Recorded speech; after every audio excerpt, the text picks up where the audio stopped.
தெய்வத்தின் குரல் இரண்டாம் பாகம். கிரகஸ்தாசிரமம், இல்லறம், அந்தணனின் அன்றாடம். இத்தனை சம்ஸ்காரங்களை இந்த கால பிராமணர் செய்ய முடியுமா? செய்ய முடியாததை சொல்லி என்ன பிரயோஜனம் என்றால், முடியும் முடியாது என்று நானே பிரித்து கொடுத்து விட்டால் அவர்கள் முடியாத லிஸ்டை தாங்களும் நீட்டிக்கொண்டு போய் எதுவும் செய்யாததாகிவிடுமே என்று நான் யோசிக்கிறேன்.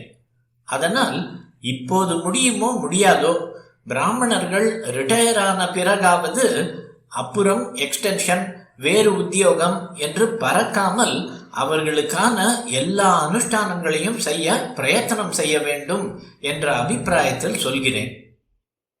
சாஸ்திரம் பிராமணனுக்கு போட்டு தந்திருக்கிற தினச்சரியை, டெய்லி ருட்டீன், அன்றாட அலுவல் என்னவென்று சொல்கிறேன். ரொம்பவும் கடுமையான ருட்டீன் தான். சூரியோதயத்துக்கு 5 நாழிகை 2 மணி முன்னதாகவே, அதாவது 4 மணிக்கே எழுந்து விட வேண்டும். பஞ்ச பஞ்ச உஷக்காலே என்பார்கள். 5 × 5, அதாவது 25வது நாழிகையில் என்று அர்த்தம். முதல் நாள் சூரியாஸ்தமனத்திலிருந்து மறுநாள் உதயம் வரை உள்ள 30 நாழிகையில் 25 நாழிகையான பின் என்று அர்த்தம். இதிலிருந்து சூரியோதயம் வரை பிரம்ம முகூர்த்தம். இப்படி விழித்து கொண்டு பல் துலக்கி பச்சை ஜலத்தில் ஸ்நானம் பண்ணிவிட்டு சந்தியாவந்தனம் செய்ய வேண்டும். இது தேவ யஜ்ஞம். அப்புறம் பிரம்ம யஜ்ஞம், அதாவது வேத அத்தியனம் பண்ணுவது. இதில் சில தர்ப்பணங்களும் பண்ண வேண்டும். சில சூத்திரக்காரர்கள் இதை பிற்பாடு செய்கிறார்கள். ஒரு பகல் பொழுதை, அதாவது காலம்பர 4 மணியிலிருந்து ராத்திரி 8 மணி வரை உள்ள 16 மணியை 8 பங்காக்கினால் இதோடு ஒரு பங்கு முடிந்திருக்கும். இரண்டாம் பாகத்தில் அத்தியாபனம் என்பதாக வேதத்தை சிஷ்யனுக்கு ஓதுவதில் ஆரம்பிக்க வேண்டும்.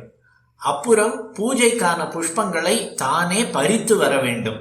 பிறகு இவனுக்கு சம்பளம் என்று இல்லாததால் மூலதனமாக போதிய மானியம் இல்லாவிடில் வாழ்க்கை செலவுக்காகவும் யஜ்ஞ செலவுக்காகவும் பொருள் ஆர்ஜிதம் செய்ய தக்க சத்பாத்திரங்களிடம் போய் திரவியம் வாங்கி வர வேண்டும். இப்படி தானம் வாங்க, அளவோடு அத்தியாவசியத்துக்கே வாங்க பிராமணனுக்கு உரிமை உண்டு. தானம் வாங்கினதில் கணிசமான பகுதியை இவன் யஜ்ஞத்தில் ரித்விக்குகளுக்கு தட்சிணையாக தானம் கொடுத்து விடுகிறான் என்பதை கவனிக்க வேண்டும். பிராமணனுக்குரிய 6 தொழில்களில் பிரதிகிரகம் என்பது தனக்கு வாங்கிக் கொள்வது, தானம் என்பது இவன் பிறருக்கு கொடுக்க வேண்டியது. பிராமணனுக்கு மட்டும் தானம் வாங்க ரைட்டா என்கிறவர்கள், அவன் தானம் கொடுக்க வேண்டும் என்றும் விதிக்கப்பட்டிருக்கிறது என்பதையும், முக்கியமாக இப்படி கொடுக்கவேதான் அவன் வாங்கினான் என்பதையும் கவனிக்க வேண்டும். அது தவிர இனி சொல்ல போகிற ஆதித்ய பூத யஜ்ஞங்களாலும் இவன் தாத்தாவாக இருக்கிறான். இப்படி ஒரு நாளில் 2ஆம் பாகமும் 3வது பாகத்தில் கொஞ்சமும் ஆகியிருக்கிற போது மாத்தியான்னிக ஸ்நானம் பண்ணினால் உடனே மாத்தியான்னிக சந்தி செய்ய சரியாக இருக்கும். அப்புறம் பித்ரு தர்ப்பணம் முதலியன. பிறகு பூஜை, நெருப்பிலே பண்ணும் ஹோமம், ஜலத்தால் பண்ணும் தர்ப்பணம், பஞ்சேந்திரியங்களால் நுகரப்படும் சகல வஸ்துக்களையும் ஈஸ்வரார்ப்பணம் பண்ணுவதான பூஜை என்ற 3ம் செய்யப்பட வேண்டியவை. பூஜையோடு 4ஆம் பாகம் முடிந்து பகல் 12 மணி ஆகியிருக்கும். இதுவரை செய்த ஹோமத்தினாலும் பூஜையாலும் தேவ யஜ்ஞமும், முன்னே சொன்னபடி பிரம்ம யஜ்ஞமும், தர்ப்பணத்தால் பித்ரு யஜ்ஞமும் பண்ணி ஆயிற்று. பஞ்ச மகா யஜ்ஞங்களில் பாக்கி 2 மனுஷ்ய யஜ்ஞம் என்ற விருந்தோம்பலும், பூத யஜ்ஞம் என்பதாக பிராணிகளுக்கு பலியும் பிச்சையும் போடுவதும் ஆகும். இந்த 2ஐயும் முக்கியமாக கொண்டே பகலின் 5வது பாகத்தில் வைஸ்வதேவம் என்ற கர்மா பண்ண வேண்டும். இதிலே ஹோமம் என்ற அக்னியில் அன்னத்தை போடுவதோடு அதே அன்னத்தை பலியாக, அதாவது அக்னியில் போடாமல் பல இடங்களில் வைக்க வேண்டும். பல தேவதைகளை உத்தேசித்து அக்னியில் ஹோமமும் கிரகத்தின் பல ஸ்தானங்களில் பலிகளும் போட்ட பிறகு நாய், காகம் முதலிய மிருக பட்சிகளுக்காக வீட்டு வாசலுக்கு வெளியே மந்திரோக்தமாக அன்னத்தை பலி போட வேண்டும். பிச்சைக்கு வருகிறவனுக்காக, சண்டாளனுக்காகவும் பதித்தனுக்காகவும் கூட இதே போல பலியை மந்திரபூர்வமாக போட வேண்டும். இதுவே பூத யஜ்ஞம். இதன் பின் மனுஷ்ய யஜ்ஞமான ஆதித்யம், அதாவது அதிதி சத்காரம் அல்லது விருந்தோம்பல். ஆதித்யம் என்பதே சரி. ஆதித்யம் என்றால் ஆதித்யனான சூரியனை சேர்ந்தது என்றாகும். அது தப்பு.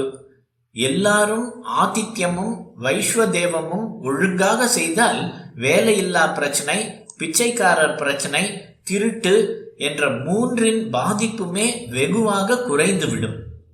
இதற்கு பிறகுதான், அதாவது பிற்பகல் 1 மணிக்கு மேல்தான் பிராமணனுக்கு சாப்பாடு.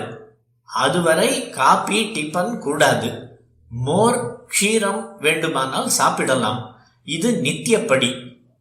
இதோடு பாக்க, ஹவிர், சோம யஜ்ஞங்களோ மற்ற காமியமான யஜ்ஞங்களோ சேர்கிற நாட்களில் இன்னும் அதிக நாழியாகும். அச்சமயங்களில் மற்ற கர்மாக்களில் சில அட்ஜஸ்ட்மெண்ட்கள் உண்டு. ஸ்ராத்த தினங்களானாலும் அதிக நாழியாகும். ஸ்ராத்தம் ஆரம்பிப்பதே அபரான்ன காலத்தில்தான். அது என்னவென்று சொல்கிறேன். பின் மாலையிலிருந்து முன் மாலை முடிய 16 மணியை 8 பங்காக பிரித்தது போலவே சூரியோதயத்திலிருந்து சூரியாஸ்தமனம் வரை உள்ள 12 மணியை ஒவ்வொன்றும் 6 நாழிகை கொண்ட 5 பாகங்களாகவும் பிரித்திருக்கிறது. இதன்படி 6 மணிக்கு சூரியோதயம் என்றால் 8:24 வரை பிராத்தः காலம், 8:24 10:48 வரை சங்கவ காலம், 10:48 பகல் 1:12 வரை மாத்தியான்னிக காலம், மத்தியானம் என்பது. 1:12 3:36 வரை அபரான்ன காலம், 3:36 6 மணி வரை, அதாவது அஸ்தமனம் வரை சாயங்காலம். அஸ்தமனத்தை ஒட்டினது பிரதோஷ காலம். தோஷம் என்றால் இரவு, பிர என்றால் முன்னால். இங்கிலீஷ் ப்ரீயும் இதேதான். இரவின் முந்தைய காலம் பிரதோஷம். ஸ்ராத்தம் அபரான்னத்தில் செய்ய வேண்டும் என்றேன். ஸ்ராத்தம் முதலான பித்ரு காரியங்களுக்கு பிறகுதான் பூஜை முதலான தேவ காரியம் செய்ய வேண்டும். போஜனத்துக்கு பின் புராணம் படிக்க வேண்டும். அதன் பின் பிற ஜாத்தியாருக்கு அவரவர் வித்யைகளை கற்பிக்க வேண்டும்.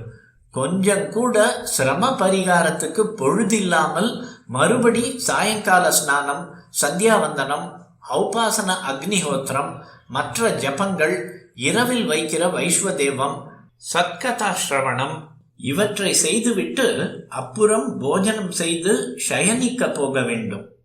அநேக நாட்களில் இரவில் பலகாரம்தான். ஏகாதசியில் முழு நாளும் பட்னி. ஒரு க்ஷணம் விடாமல் கர்மாதான், டைட் ஒர்க் தான். சாஸ்திரங்களை பிராமணர்கள் எழுதி வைத்துக் கொண்டார்கள், ரட்சித்தார்கள் என்பதால் ஹாயாக வேலையில்லாமல் இருக்க வேண்டும் என்று பண்ணி கொண்டு விடவில்லை.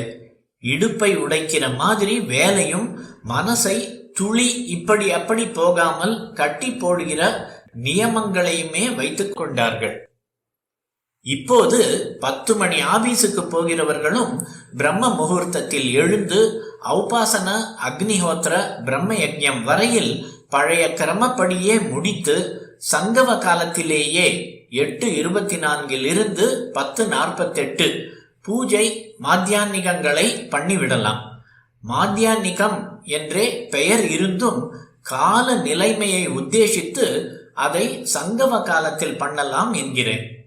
சாயங்காலம் ஆபீஸிலிருந்து வந்து சாஸ்திரப்படியே எல்லாம் செய்யலாம். மனம் இருந்தால் வழியுண்டு. லீவு நாட்களில் எல்லாவற்றையும் பண்ணலாம். காலமே எழுந்தவுடன் ஷிஃப்ட் என்று ஓடுகிறவர்களும் முடிந்த வரையில் செய்ய வேண்டும். மாலையில் சேர்த்து வைத்து காயத்ரி பண்ண வேண்டும். 1 வாரம் காலை ஷிஃப்ட் என்றால் அப்புறம் 1 வாரம் பிற்பகல் ஷிஃப்ட். இரவு ஷிஃப்ட் என்று வருகிறதோ இல்லையோ? இவற்றில் முடிந்த அனுஷ்டானங்களை எல்லாம் செய்ய வேண்டும். செய்யவில்லையே என்ற தாபம் இருக்க வேண்டும். செய்ய வேண்டும் என்ற ஆர்வம் இருக்க வேண்டும். அதற்கே ஒரு வேல்யூ உண்டு. கருணாமூர்த்தியான பகவான் இதை கவனிக்காமல் போக மாட்டான். ரிட்டையர் ஆகிவிடப் போகிறோமே என்று அழாமல் எப்போது ரிட்டையர் ஆகி அனுஷ்டானங்கள் எல்லாவற்றையும் பண்ணுவோம் என்று எண்ண வேண்டும். ரிட்டையரான பிறகே அத்தியனத்திலிருந்து ஆரம்பித்து அனுஷ்டானங்களை பண்ணினவர்களும் லட்சத்தில் ஒருவர் இல்லாமல் இல்லை. உலகில் எந்த மதத்தையும் விட தொன்று தொட்டு வந்திருக்கிற இந்த அனுஷ்டானங்கள் நம்மோடு போய்விடாமல் இவற்றால் நாம் பெறுகிற நன்மையையும் லோகம் பெறுகிற நன்மையையும் உண்டாக்குவதற்கே சகல பிரயத்தனமும் பண்ண வேண்டும்.